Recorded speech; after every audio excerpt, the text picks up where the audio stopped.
Okay, perhaps we can begin. Good afternoon, everyone. My name is Jatin Nathwani. I'm the Executive Director of the Waterloo Institute for Sustainable Energy. I'd like to welcome you.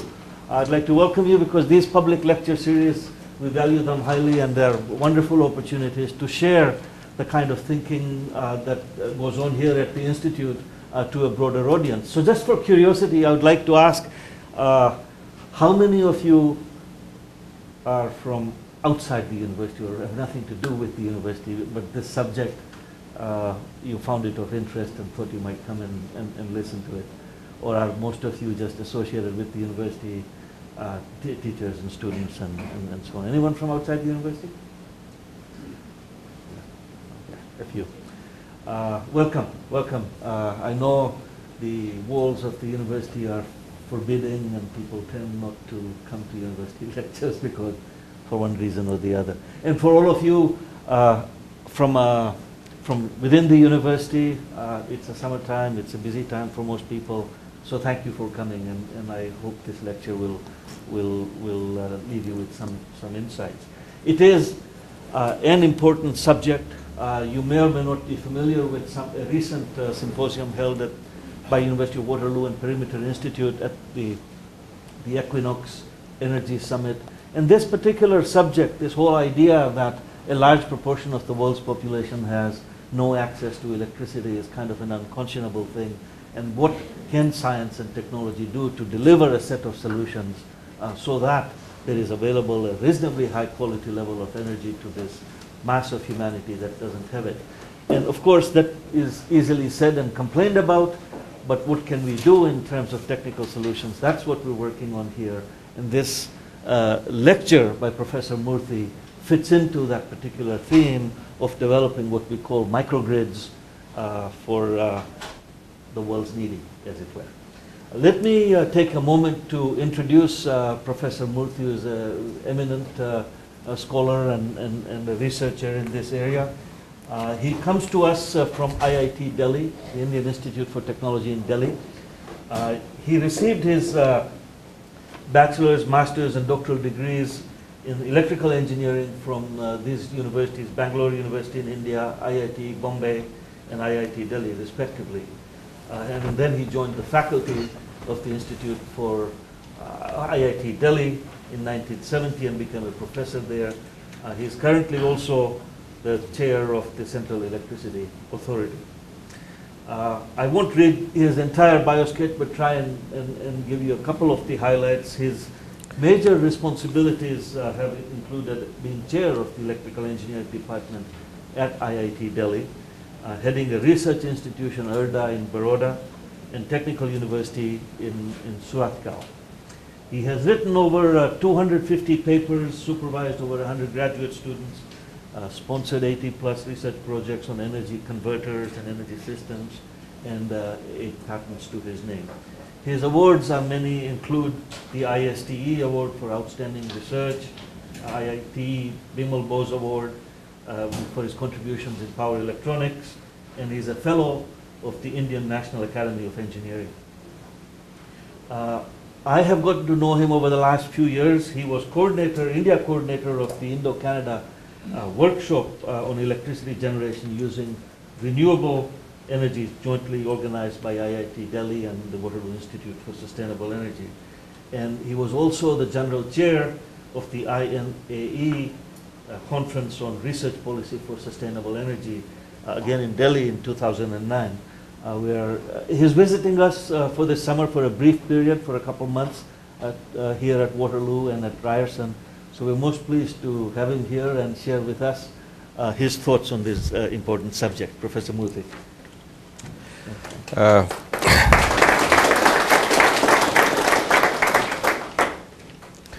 Thank you, Jatin, for this more than deserving introduction. Yes, I have two E's as my passion. One is energy, other is education. And we have been together trying to activate some joint activities. And I have deliberately chosen a topic which concerns a vast section of the world's population, and who are not having access to the so-called grid electricity. And it is not feasible, nor desirable, nor economical, nor viable to give everybody a grid electricity in the world of today, except perhaps the people of North America, it appears. And therefore, can we think of a cell phone type of a scenario in the power sector? You have created a cell phone in the communication sector. Can we think of a cell phone in the power sector? So, can we think of new technology, new type of paradigms in which we give the people the power, we give the power back to the people, we give the power in their hands. Okay? So, can we think of a new paradigm, and in view of the new situations of the survival of the planet? Now, I thought I will start off with a video clip from the speech of the Indian Prime Minister. Okay. Each one of us gathered here today acknowledges that those worst affected by climate change are the least responsible for it. Whatever emerges from our negotiations must address this glaring injustice. Injustice to the countries of Africa, injustice to the least developed countries, and injustice to the small island developing states whose very survival as viable nations is in jeopardy. Our targets include installation of 20,000 megawatts of solar energy capacity by the year 2022, improving energy efficiency of our economy by 20% by 2020, and adding an additional 6 million hectares of forests over the next several years. As responsible citizens of the globe, we have agreed to take on a voluntary target of reducing the emission intensity of our GDP growth by around 20% by the year 2020 in comparison to 2005.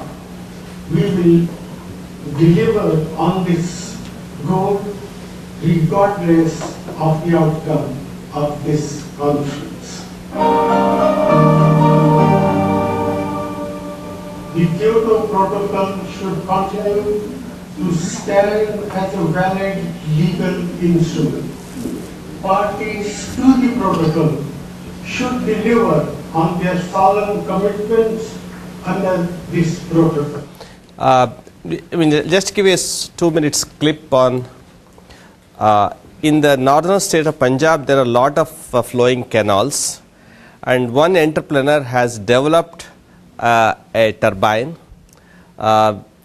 which will just dip into this these canals, and it will. Okay, you can see this. Yeah, sure.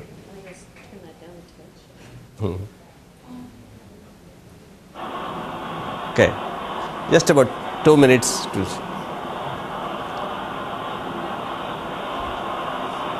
So there is a energy or power in the water. So you have vertical axis Darius type of turbine. It runs at low speed, and with this we can produce electricity and give it to the people who are living in the nearby. So this is again a technological challenge. Whether you are a standalone mode or a grid connected mode, there are a lot of such. In fact, I am sure you may have thousands of such canals in Canada also. You know, the era for hydropower. So they have shown that it is possible. I mean, these are some of the crude measurements which is done, that it is possible to convert that flow of energy flow into electricity. But how to make it work and deliver is the main question. Okay. Okay, we can stop this, I think. Right. maybe we can. Right. So I mean, just thought we have this couple of these clips just to sensitize you on this. One is the political statements of what is to be done, and other is the what is the role of the technologists in making things happen. Okay. Now, of course, we all know that energy crisis is a reality. Okay, but I don't have to overemphasize this. And the greenhouse gas emissions, then climate change, the global warming, and depleting fossil fuels. So they are all the realities, and we are all concerned about this. So it is just all is contributing to the rise in the temperatures of the globe. Okay, now. So the emission status, now there is in Copenhagen they say we call it what is the 450 scenario. Now what it said is it is by international energy agencies. So you have to reduce the energy related CO2 emissions to 450 parts per million by 2030. So that is one of the important objectives in provide if you want to limit the rise in temperature to just 2 degrees. Okay. So that is what is important thing. So under the proposal, CO2 emissions must decline by 13.8 billion tons compared to current projected increases. So that would mean that that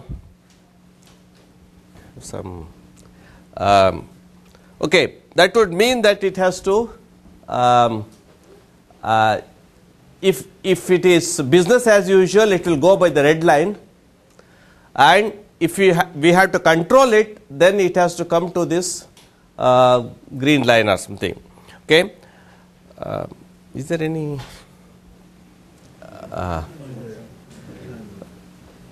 Okay. Anyway, so that means this is the challenge basically that we try to control it. In all this, if all these emissions are coming from all the power, transport, energy, industry. Okay, thank you. Okay, so these are the sectors which we have to control, and bulk of it is coming from power sector. Okay, so we have to reduce this from this point to this point if you want to limit the temperature to 2 degrees. Okay, global warming to go. Okay, now. Just to give an idea of the two major countries we have statistics, China and USA. So this is the population is this, and share of world population 20%, this is 5%, and share of CO2 is China is 21% and USA is 20%. And per capita CO2 is China is 4.6 and USA is 18.7. Okay, and these are the sectors in which their emissions are going. And this is about 6.1 billion tons and this is 5.7 billion tons. So this is the emission situation in this. And so we have a data about India, China and USA.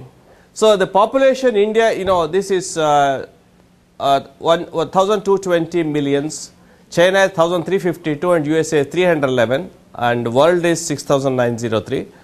Now per capita CO2 India is 1.12, China is 5.3 and USA is 18.6 and world is 4.5 and then the total CO2 emissions globally as of now is India is 1,366 tons per annum and China is 7,222 and USA is 5,801 and world is 30,000 something. So you can see that there are these numbers should sensitize us on what is right, what is wrong, and where we are going from this point of view. That's why the Indian Prime Minister said that our CO2 emissions per capita is so low compared to USA or something. So if you suddenly say you control it and we don't control it, there seems to be a skewing and mismatching of the policies and things like that. So these are, and so somewhere we have to together try to work out a situation where some of the catastrophes can be avoided. Okay. Now, world energy supply I mean, these are the ratios, these are well-known statistics, okay, in percentage wise, what is available, okay. And then these are the annual greenhouse gas emissions from different sectors, okay, power, waste disposal, and so on. These are the divisions, which are the activities, human activities, which are contributing to the greenhouse gas emissions, which are creating the problems. And of course, these are well known. We normally energy we have, one is conventional, another is renewable. And I always say, what is the role of scientists and technologists? Our role should be to make the conventional energy sustainable and renewable energy available. So these are two things we had to do. Okay, make this sustainable, make this available. Okay, now because this is the cost of electricity production in Canada, per cost of generation in Canada for different sources, etc. And though while the solar is being touted, but solar is still the most expensive per unit of this one. Okay, so whereas wind may be smaller and other sources. So we should also take care of all other sources like small hydro, large hydro, and various factors. So this is one of the factors we had to look at it. And as of now, fuel share in electricity generation is still coming from coal, which is a very major contributor to emissions. And of course, then natural gas, petroleum, then this is hydroelectric and other renewables. So this share, the objective is what you call by 2020, we should increase the contribution of renewables to about 20%. This is penetration. Okay, and this is the world installed capacities. Still it is thermal and renewable is small percentage, nuclear and hydro. This is the share of the contributions. And among the renewables, these are all available. World renewable energy sources are large hydro, then small hydro, wind, biomass, geothermal, PV, and other things. So these are the various share of different renewables which are available in the country, okay, or which are exploited. And these are the share in world electricity generation. You will see the North America 30%, and next is Europe is 20%. Africa is 3%, and Asia Pacific other than Japan is 21%, Japan is 7%. Okay. So these are the different regions, the share in electricity generation as of now. Okay. And naturally that will also go in proportion to electricity consumption. Okay. So that is and these are the components of renewable energy components. Again, as I told you, large hydro is a big component, and these are the other components of renewable energies which are being that is the share.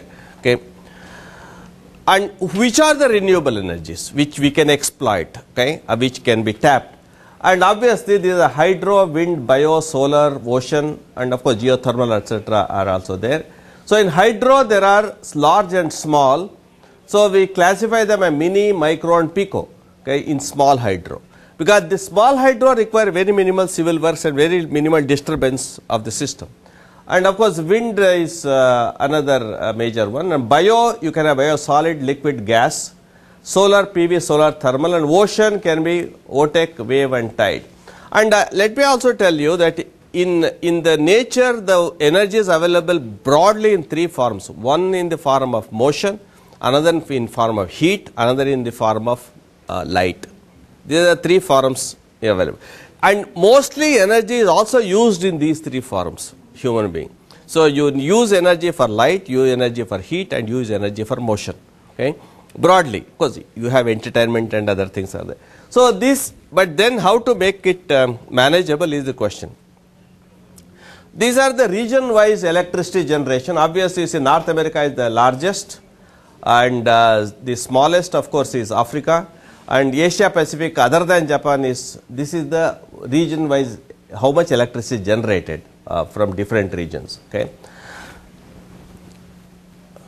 Now, per capita electricity consumption again is another development index. Again, North America is the very highest, nearly going to 12,000, and Africa is very small, less than 500. Okay, Asia Pacific other than Japan is per capita is also small.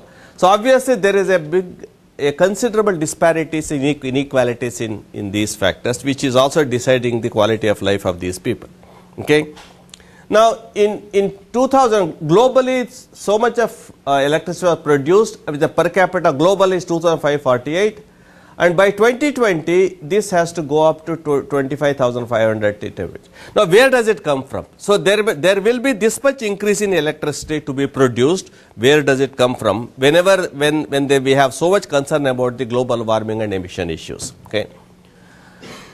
Now, these are the top countries in installed capacities. US, China, Japan, Russia, India and China.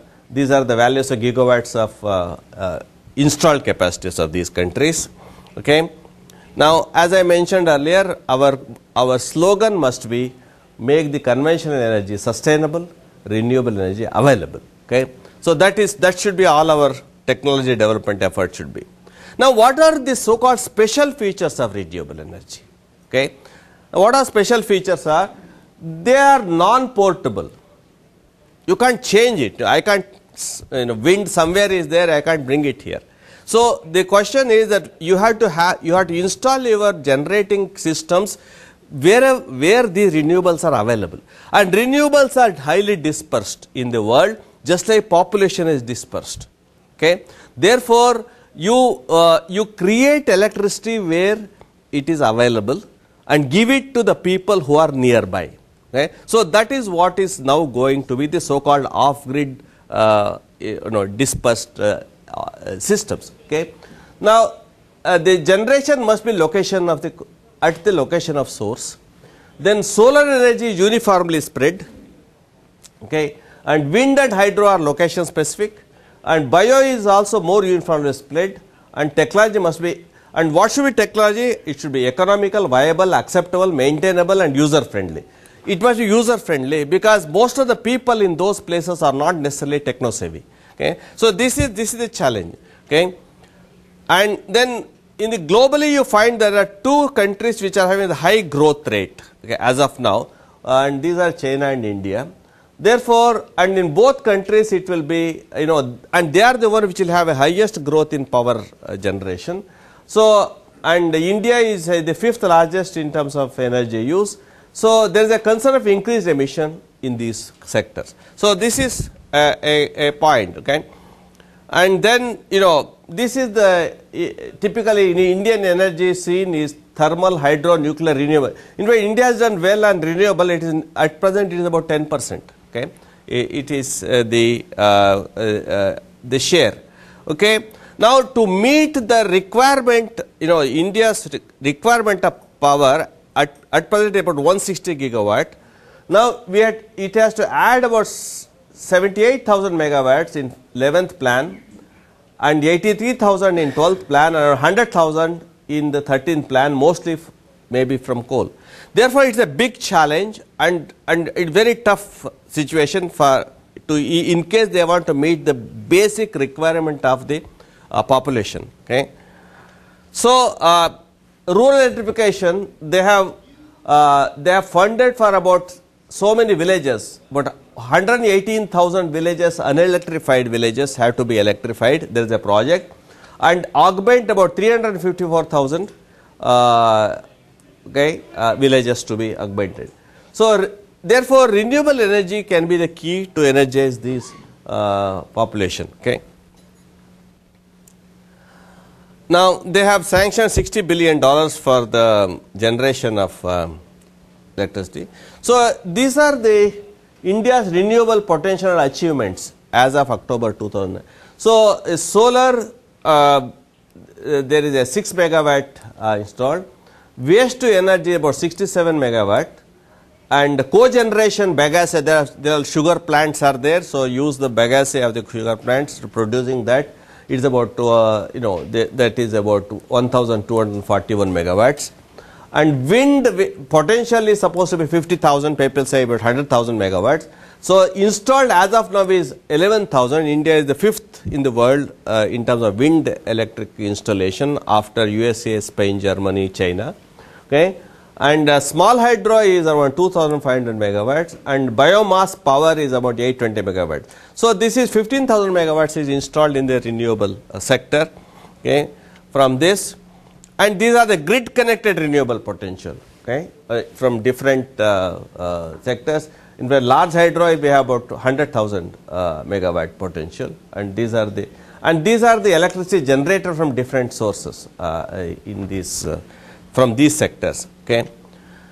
Now, next is off-grid renewable. So, these are the external to the grid is biomass, gasifier, waste, solar PV and aero generator hybrid. So, these are some of the projects and plans under implementation or they have been done. Okay. So, now we come to some realities. Now, the 2 billion people in the world do not have access to grid electricity. Okay. And next is, so therefore, we have to think of a distributed decentralized generation. Okay. It has to come to center stage, okay. Not the large grids only. So, India is investing 250 billion for this distributed generation for rural electrification.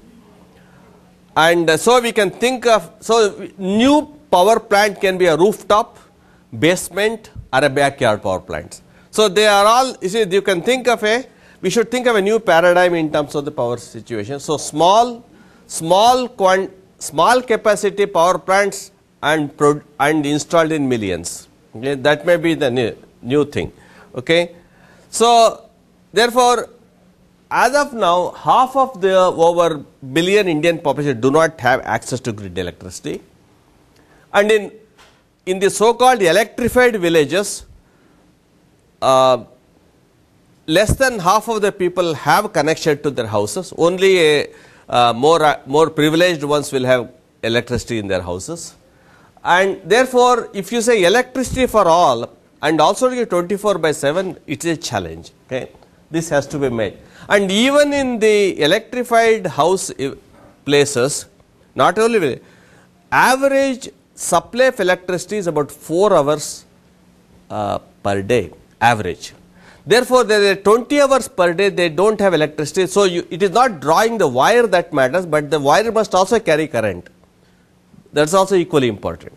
And I mean, these are the several challenges, though there have been considerable progress compared to what it was 30-40 years ago. Of course, there are other countries, other day I learned that in Afghanistan, which has been war ravaged, apparently there is large parts are still dark from that point of view. There may be many places in Africa and so on. Therefore, we have to address this issue. Okay. So, therefore, there is a need of off-grid. Bulk of the targeted population live in rural and remote places, and supply through the grid is not always the best solution. So, off-grid power and distribution using renewable energy is attractive. For even in Canada, I think there are a lot of dispersed population. In fact, I just saw a document which said there are, I think, 500 communities which are disconnected off-grid. Okay, in this region, and majority of them are being supplied through diesel, which is again a very rare commodity, and it will lead to emissions. Therefore, this is a challenge. Okay, we have to. So we think of the so-called microgrid.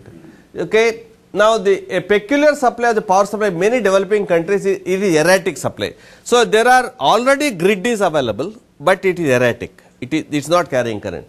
So many consumers resort to standby inverters. You see what is happening is, it is said that in India out of, see, total installed capacity 160,000 megawatts, and the people have installed the private 35,000 megawatts of diesel generating sets in India.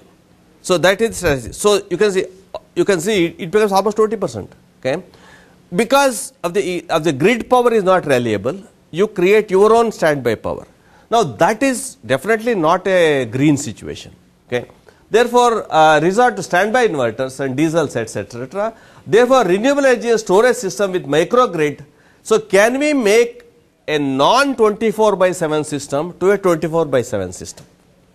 At present there is wires there, but the people are not getting 24/7 electricity.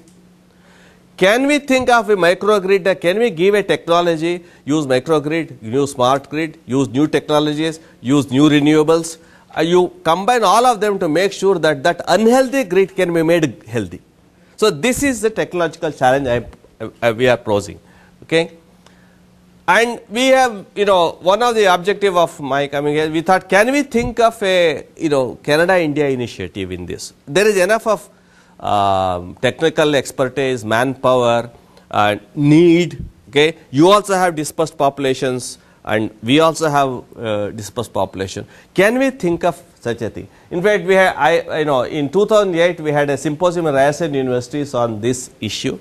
Then, as Jatin told, we had the Indo-Canada workshop in Delhi, and also we had our research policy for sustainable energy, etc. In fact, I have a copy of the proceedings of the Delhi workshop here, and also we have, these are available in INA websites, what are they. So we have worked policy, there is no problem. Okay, what is to be done has been listed out. So there is a recipe book available, but we had to, somebody has to cook and serve. Okay, this is the main challenge. In fact, there is this International Academy of Engineering Technology, SEETS. They have brought out a document, deployment of low emission technologies for electric power generation in response to climate change. So that is also a document which has been, which is here with me. So this has also been brought out, and where they have made all the recommendations, what need to be done. Okay. And the suggestion which says it recommends international collaboration of engineers, technologists and scientists in the crucial matter of providing the world with secure, low emission electricity at the lowest possible cost, and it recommends research leading to technical breakthroughs and cost reduction in renewable energy and new technology for electricity distribution networks to optimize system to handle fluctuating renewable sources and loads. Because renewable energy is fluctuating, loads are fluctuating. So obviously these are some of the major recommendations. Okay, and one can always say, how do you compare Canada and India? And of course, many things are comparable, many things are not comparable. Population is, for example, is not comparable, because total Canada population is equal to the population of 3 cities in India. Okay? Delhi, Mumbai and Kolkata together is the total population of Canada. Okay? So you can imagine. Now there are differing dispersed population. Okay? Dispersed population, India is one type and Canada is another type. Per capita energy and emissions are very much varying. Large and commonality, large English knowing population in both countries. Of course, therefore, perhaps the total number of people knowing English in India may be more than that in Canada. Okay? From that point of view, large Indian diaspora and students in Canada. Then also they belong to Commonwealth, democracy, rule of law. So such commonalities are there, and of course, recent events, you have the IFA. There a lot of big hype was there in this, and also the editorial in Toronto Star said there must be more closer India-Canada bondage, etc. And recently there has been a there is a India-Canada Energy Forum was set up in 2009. Now, when all these facilitation things are there, now should we not take it further? It should not be just on the paper, it should be in the field. Okay? So this is what we can explore. Now, how to translate these well-meaning policies to action? Okay? And then can we initiate joint projects? Who will facilitate this, etc. So this is what we are trying to say. So what we call it as, these are all policies. There is a planning commission integrated energy policy which says there should be a fund to support R&D, etc. So there is Government of India has also made this so-called off-grid application. This is one of the declared policies, off-grid applications, and then it says such application not only replace fossil fuels but also make significant contribution to reduction in consumption.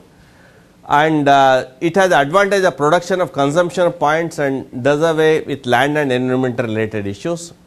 Therefore, there is a declared policy of the government of India to support in a massive way this off-grid power generation and this system. So, I am just reproducing, these are the policies, rural electrification, and they have planned 150 villages, etc. So, ministry has plans to cover about 10,000 villages from biomass based systems and over 1,000 villages from solar power by 2022.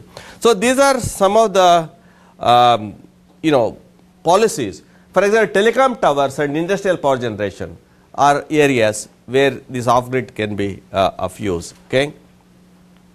Now, the problem is developing and developed economies may have a different type of needs, and grid connected off-grid system may have a different type of technologies. So, therefore, each country may have different need and scope, but what we need to do is think global and act local. You should think about the world, but act locally. So, that is the plan we need to do. Therefore, as we say, in the power generation there are two baskets. One is the grid fed systems, other is the off grid systems. Grid fed systems are mostly by developed economies and off grid systems are mostly by developing economies. So, technology may be different for the above. Okay. Now, what I am proposing here is an integrated general off grid system. Okay. And so, we have a conventional source, renewable source, these are the systems, okay, conventional, renewable, storage systems, etc. So, let us say we have a main grid and we have the diesel gensets, these are the conventional one, okay. Then we have all the renewable sources, small hydro, wind, bio, solar and maybe ocean geothermal, etc. And we have an energy storage system, okay, which will have hydrogen, fuel cells, batteries, supercapacitors, pump storage, flywheel, etc. And then we have loads. Loads are domestic loads, commercial loads, agricultural loads, industrial loads, okay. And they have lighting, heating, HVAC, motion, entertainment, IT, and so on. So these are domestic loads, they are commercial loads, and they are industrial loads, they are agricultural loads, okay. And we have linear, non-linear, balanced, unbalanced, dynamic. So, our loads are also very erratic, different types of loads are there. Okay. Now, so this is a broad scenario I am proposing.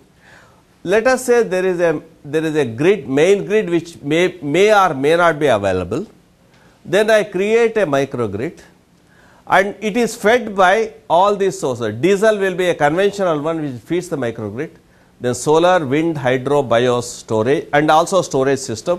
Storage system may feed or take from the, this is the power flow, okay. Then we have to create an energy management system which will interact with the sources, and also other side we have the load, domestic, hybrid vehicles, commercial, industrial, agricultural, etc.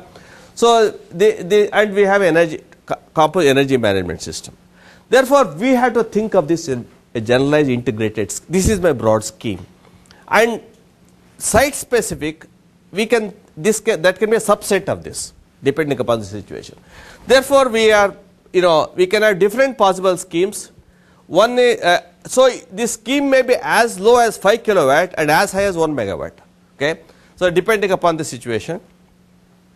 So, there may be a situation where there is one source and one load, okay. It can be a bioenergy driven generator feeding the local loads, or a small hydro generator feeding local loads, a wind. So, I can think of a wind turbine feeding the local loads. So, the only load has to be adjusted as per the wind speed. So, high wind I have more lights, low wind I have less lights, okay. Then solar, sun also, I said least controlled situation. So, you control the load as per the solar insolation. So, let us say this is the primitive scheme, but this is one thing, a system in Montana. In fact, he called me up and we have developed some electrical systems, so he wanted to use it. So, it is off grid. So, he has a field in Montana, and then what he does is to light, electrify the neighboring places, and he will just want to control based on the wind speed the number of lights to be controlled, etc. Okay. So, in hybrid system, now we can think of next is hybrid systems. So more than one source, okay, wind battery, wind diesel, wind solar, wind hydro, solar battery. So there are all, that can be the thing. And third scheme is when there is a main grid, okay, and community is already electrified by the main grid, but the grid is weak and not reliable with lot of disconnections. So use the grid, that grid will become a main micro grid in islanded operation. So when the main grid, so it is a dead grid, you have to energize it. So connect a renewable energy source to this microgrid and connect storage system to microgrid. Therefore, that means we have to think of make an unreliable grid system to a reliable microgrid system. So this is the next type challenge. And the last and important one is there are already communities supplied by diesel generators. For example, there is a project by Kasapanika in here and several places. And in India, there is the Andaman Nicobar Islands, Lakshadweep, then Bet Dwarka, and and Ladakh. Several places are there which are supplied by diesel. Then diesel may continue as the main source, but use the grid as that existing grid, a microgrid in island operation. Connect renewable energy source to this grid and connect storage system to microgrid, and so that you can conserve diesel. Therefore, this is another scheme we can think of. Now microgrid, again we should say what is this microgrid? Everybody talk microgrid, smart grid, etc. I mean, is it like God that we don't know, okay, or which you can't realize and which is ideal, okay? So, but we need to know now. India has commissioned a renewable in Terry. Yesterday I saw a note like this. So therefore it is said that these are the statement of the minister. There is a smart grid installed. So renewable energy is important by the power minister of India. He said renewable energy is important as it reaches unreachable areas. Okay, this is one of the things.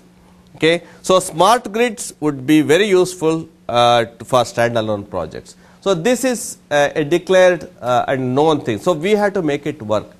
So therefore, a smart grid or a microgrid is an intelligent electricity distribution network operating at or below 11 kV, where the energy demand is effectively and intelligently managed by diverse range of distributed energy sources such as solar, PV, etc. So this is the paradigm. This is the new situations that we had to address, okay, on this, okay.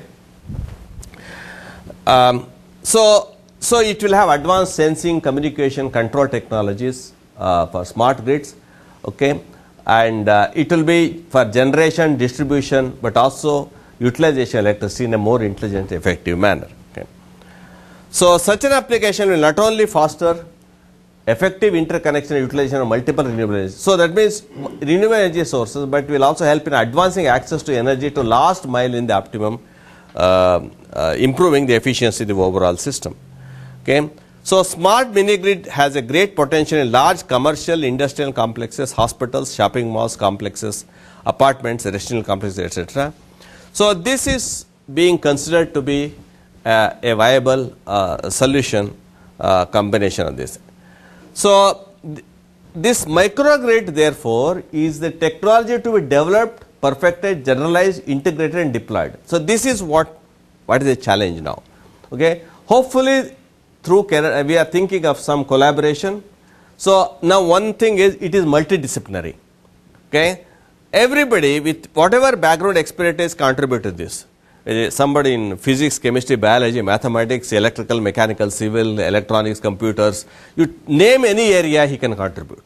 Okay. Therefore, it can be a very interesting systemic approach for this project. Okay.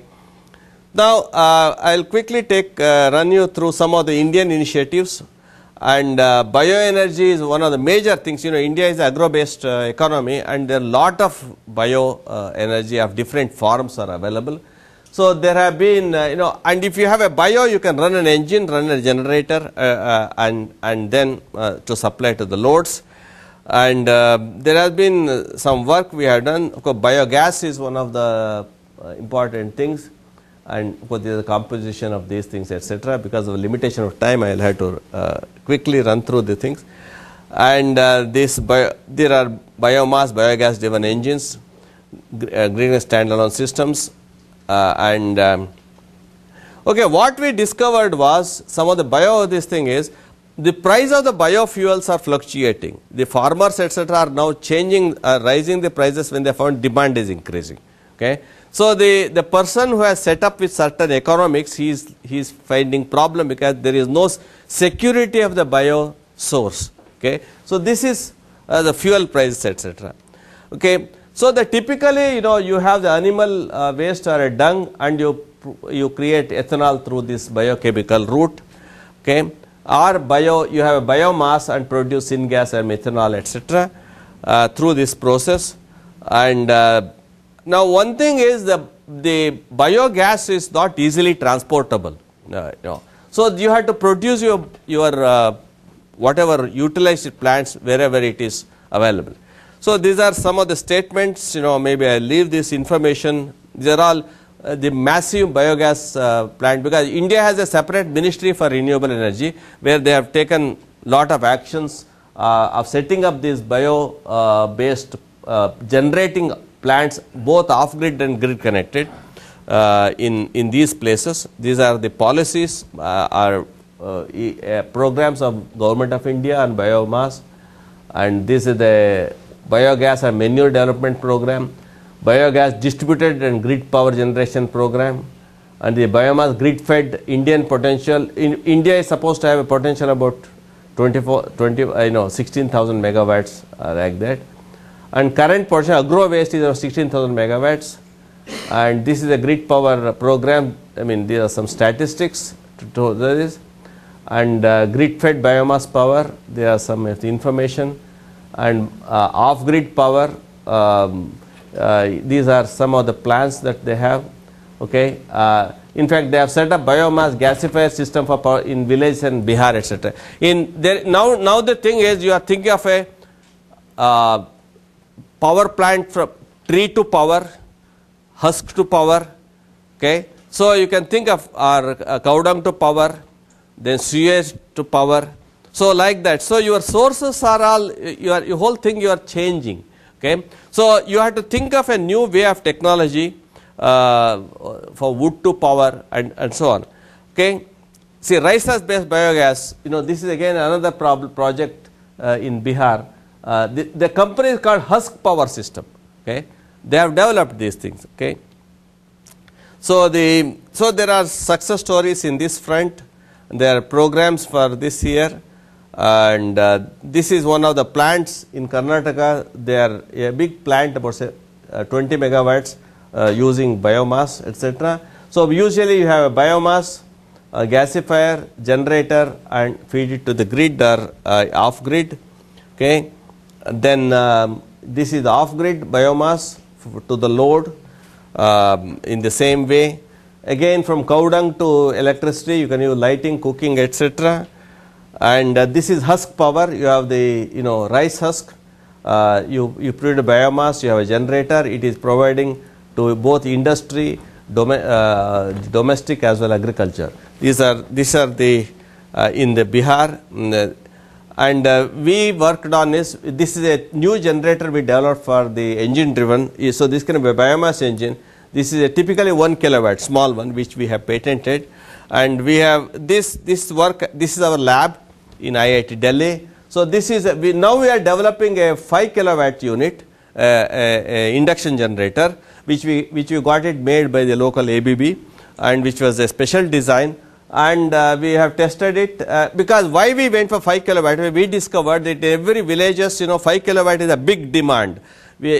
As of now there were no such generators available. People would like to have this. So, this can be produced in millions. Okay. So, you want a reliable engine connected generator with a local loads, and this is one of the projects. Of course, this is the electric. We have developed these controllers etc., and which ensures that the power quality is maintained properly when it is driven by an engine. Engine driven, whatever may be the loads, it works. These are some test results. And next we have done on the hydro front. Hydro, again there is a lot of statistics I have given in this hydro, world hydro potential, small hydro, and so on. but I will only quickly tell you what we have done on this hydro. We have set up a few units. This we have developed the electrical systems there. I mean, this is one of the small hydro units in Karnataka. And see, one of the things about hydro is, again, you know, like engine, you don't want too much controls. If it is engine driven, you don't want to make a complicated control. So a simple voltage regulator or something should do to do the thing. So engine has a simple governor system. Small hydro, you don't want to have any control on the water, no mechanical control. There is enough power in the wind, in the water, and that power should be fully utilized. Now the consumer doesn't want all the power all the time. So if I have a 10 kilowatt unit, consumer may not need a 10 kilowatt all the time. Therefore, you need to develop a load diverter or a load controller. So we worked on this electronic load controller, okay, and so we have in this off-grid systems, we have done on a turbine design as well, pump as turbine.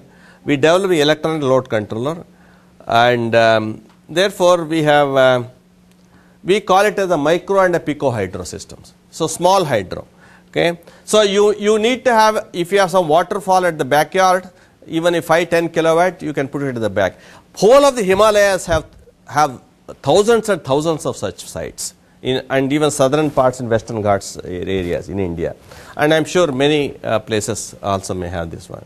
So we need to, we have worked on this area, and this is the scheme. So there is a river flowing somewhere. You create a head, have a turbine, a generator, and then supply to neighboring places. So this itself is a microgrid here. So there are a lot of interesting challenges we worked on this, and we developed, we have installed based on our technology what we worked. We have installed in this is in the southern South India, this Western Ghat region in Karnataka. These are the places, 5 places which I have shown in red. They have been installed, typically about 5 kilowatt. It is working well, and it is generating electricity, and it is run by the local people who are not even fully literates. Boys who are not even primary school educated, they are running it. Okay, these systems. Okay, and then this is the other one which I told you in Punjab. This is the canals. So there are these vertical axis turbines. So they would like to develop proper generating systems. So I am just trying to pose these are technological challenges that we face. Okay. So now the standalone systems that Punjab they want to develop 1, 5, 10, 15, 25 kilowatt systems based on this canal based hydro systems, etc. Okay. So this is how the system is working here. We have a tank, then we have the powerhouse here, and so on. So there is a channel, 4-bay, penstock, powerhouse, turbine, and a generator. The generator was again an induction generator which we designed. We developed this electronic controller, and so the scheme is this is a constant power here. So you have a generator, and then there is a consumer load which will be changing. Then whatever is surplus power goes into the so-called dump load. Okay. So this electronic load control is critical to this system. Okay. So we can, so this is the electronics out of this. Maybe we have a rectifier, chopper, power electronics, etc. And therefore, I mean these are all the control system which we have recently developed into zinc rectifiers and choppers and the development for these generators. So what we do is we take a normal 3-phase motor, then use it as a generator with this type of connections, etc. Okay, and this is actually in one of the sites. This is a specially designed generator. Okay, and this is the controller which we have done. It is fully engineered in our lab, and it's working, and it's packaged for the small hydro system. And I mean this is the that means you can take this controller, connect it to a machine and then connect to a turbine, and it supplies power, and it is very reliable. We have tested for a long time. Okay. So, this is the inside of that control box what we have developed. This is our lab setup there in our, it is when we tested in our lab, and these are some experimental results where to show that all the time the load voltage is constant irrespective of the type of load. We are maintained the power quality to the consumers, and these are the actual demonstration. This is one of the sites where it was installed, okay, at their doorstep. So, you see that there is electricity in their house. Okay. This is installed, and these are all they are basically local tribals, except this person who was our project staff, last fellow. Okay. Others are the locals, and they are using it. Okay. So, in fact, now there is much more demand, and I think hundreds of people are coming into this. Okay. And okay, can I take 2 minutes? Or? Okay. I'll take 5 minutes just to see other two. One is the wind and solar thing. So, we have seen that it is possible to use bioenergy for off-grid generation, small hydro energy for off-grid generation, okay. And the wind, of course, is another player which has a very vast potential, and there are vast regions in the world which are windy regions, and okay. And wind, of course, this is a big change, increase in wind installations over the years, as we see here, and the global wind capacities, and these are the countries, Germany, US, Spain, India, and China. These are the major players in the wind potential, and these are the installed capacity in different regions, Africa, Asia, etc. As on 2009. These are all grid connected, incidentally. So, these are the in Asia, China has 25,000, India has about 10,000. This is the installed capacities of wind systems, and there are different makers of the wind systems. I mean, these are these are the wind machine manufacturers in India. So, they have and these are the windy regions in parts of India. So, you will see quite a large part of India has a good wind potential. Okay. So, here we have wind potential, and these regions have a good hydro potential. Okay. So, that way the renewable energy can be exploited as it is available. This is, of course, the same picture, and this is one of the windy, this is a about 1 megawatt machine of a General GE. Now, this is in a place in Karnataka. Okay. Of course, this is the data, and now the incidentally what is happening, my concern is this. This is the all grid connected wind machines, and we went to a village near, we went to that place, we went to a village in the downstream, but that village does not have electricity. Okay. So, this all grid connected electricity goes to big cities. Okay. Now, if there is wind in this range, why not in the village, why not you have rooftop windmills in every house and create their own self-sustaining energy systems for them. So, this is the challenge, okay, which is possible. Because these are the modern wind turbines, there is a lot of work, these are grid connected. Many people may know that these are all so generators. So, there is a lot of technology issues of the energy conversion system from wind to the wire, okay, wind to the grid. Okay. So, these are all different type of systems of the, there are, of course, these are fed to the grid. This is the development of wind turbine technology over the years. So, broadly you have a horizontal axis or a vertical axis wind systems, okay, for the wind generators. And these are, that means you have wind electric system, generator, and feeding to the grid, and off-grid systems. So, this is what we are looking of off-grid now. Off-grid, what we say is you have a wind diesel or wind bio. So, let us have a wind turbine and parallel with a diesel set or a bio system. Now, that means what we need to do is there is a load here, and then either there is lot of wind there. There is one position is lot of wind, but the load they do not want power at all. Then what do you do with that wind? Okay. So, you may have to either dump it somewhere, okay, or use it. Other case maybe there is no wind, but the consumer wants power. So, in that case the diesel should take care. Okay. Therefore, we need to have a proper balancing, energy balance. That is why energy management system is required here, to make sure that the total power in the wind and the diesel is equal to the power required by the load and the dump load, etc. Okay. So, this is a similarly wind battery hybrid, you can have a wind and a converter and a battery and inverter and so on. Okay. Then wind solar hybrid, so that is also another thing.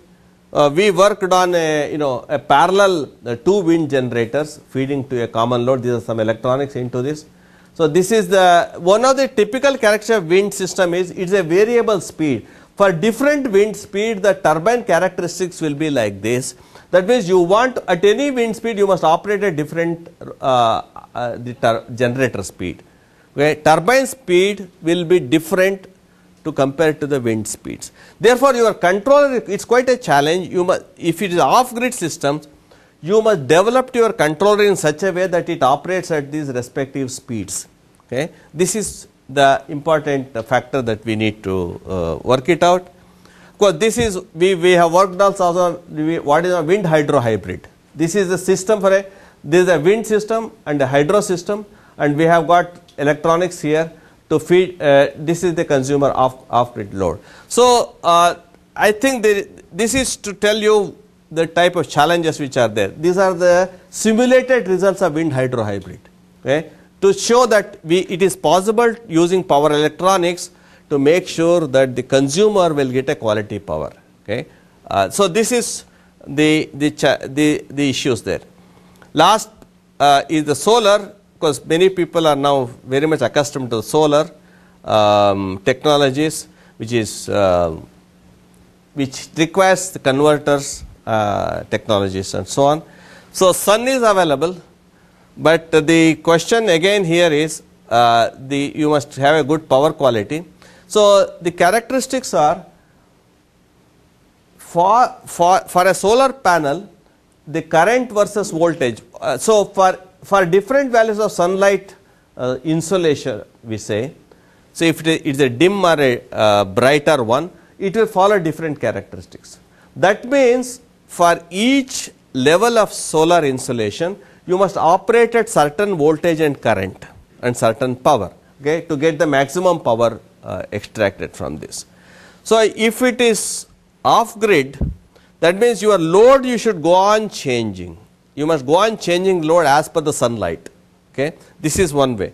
Or you think, or you try to have a hybrid systems where somebody else will give that much of a balanced power requirement, okay, etc. So, this is one of the solar rooftop plants. So, so what you need to do is for a given solar installation, so either you feed to the grid or to the load. So, you need to have a proper power electronics converter systems for this. Okay. So, we have again declared national solar mission. India has potential of 5,000 trillion units of energy is incident on Indian soil. That is what they say. So, 5,000 trillion units of electricity energies on Indian soil. So, most parts get 4 to 7 kilowatts per hour per square meters per day. Okay. So, they are saying planning to have 20,000 megawatts by 2022. This is the very ambitious plan of solar plan, and 10,000 by 2013 and so on. So, this is a big solar mission in India, and also promote off-grid application of 1,000 megawatts by 2017 and 2,000 megawatts by 2022. See, these are declared policies of the government. That means from solar energy off grid to produce 1000 megawatts by 2017 in next 6 years. Okay. So, are we ready? With the proper technologies. Okay. So, therefore, these are the targets of solar energy. Okay. And now, what should be the global synergy? So, what we need to do is the energy crisis is real. So, there is one saying, in India, in our Sanskrit saying, what they say is, whole world is a family. This is the saying, whole world is a family. That means both developed countries and developing countries have to complementarily work together. Because in the energy crisis, all will swim or sink together. This is the situation. Either you all swim together or sink together. Okay? Nobody can say, I will consume whatever the global resources and don't bother about others. I think that is business as usual will not go.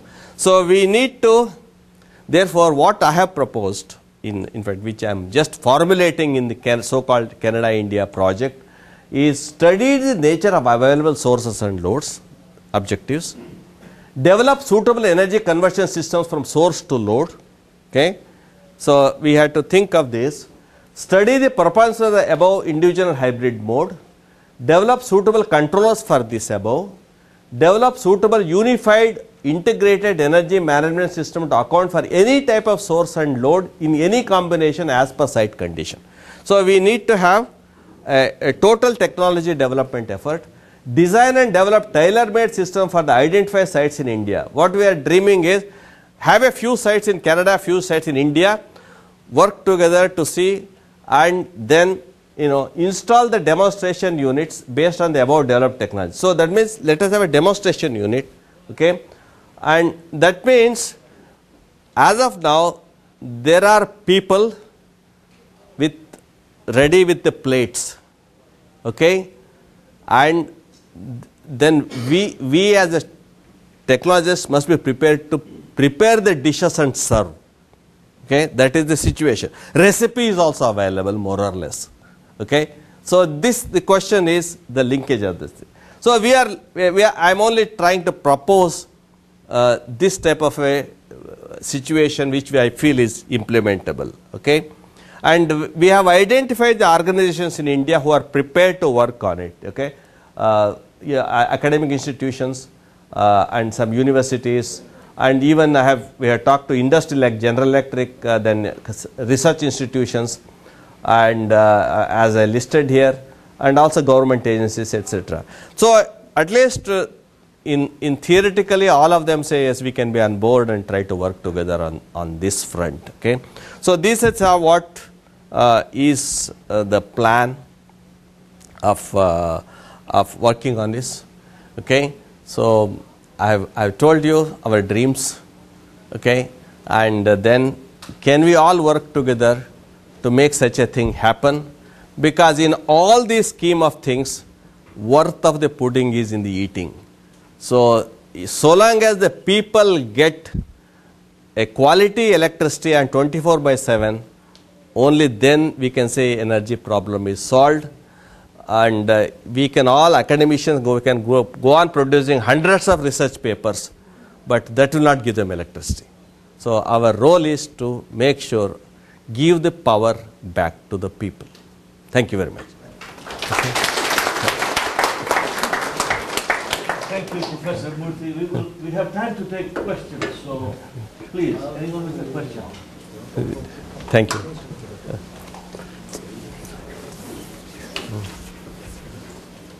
No questions at all? Can I ask one question? India's generation of nuclear power is about 3% or something like that? Yeah. That's what I saw the figures. Yes. How much of money is spent in terms of percentage for nuclear energy? Oh, that we will not know. Because that's I mean, this money spent in developing these things are not made as an open this thing.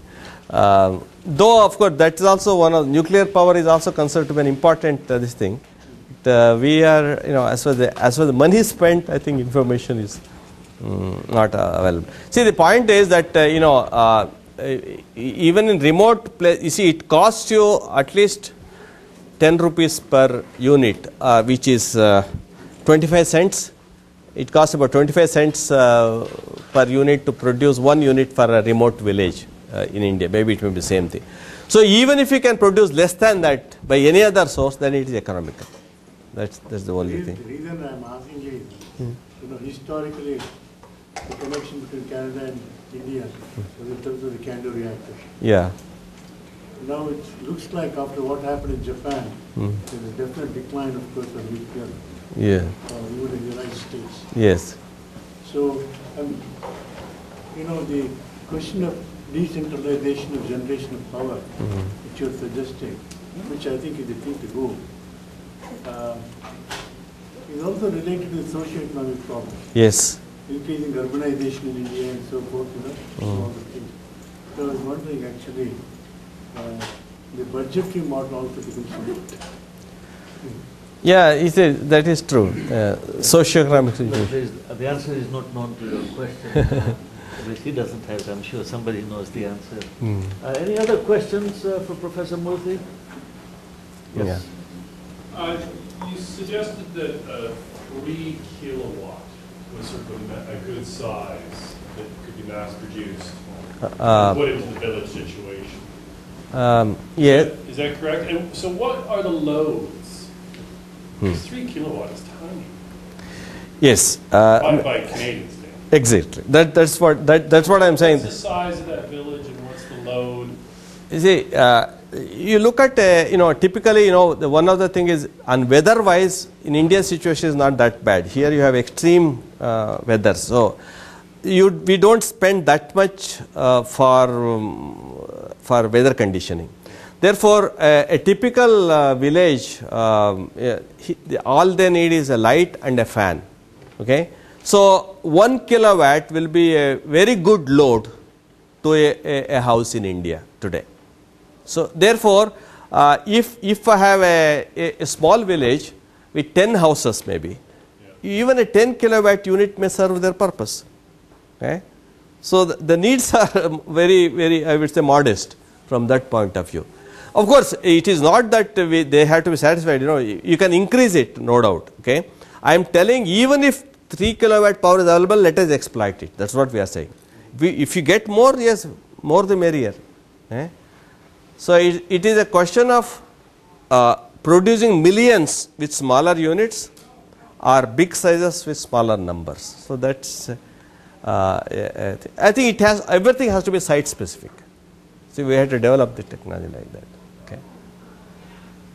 The thing that comes up, one thing that comes to mind as an engineer is the big systems are efficient.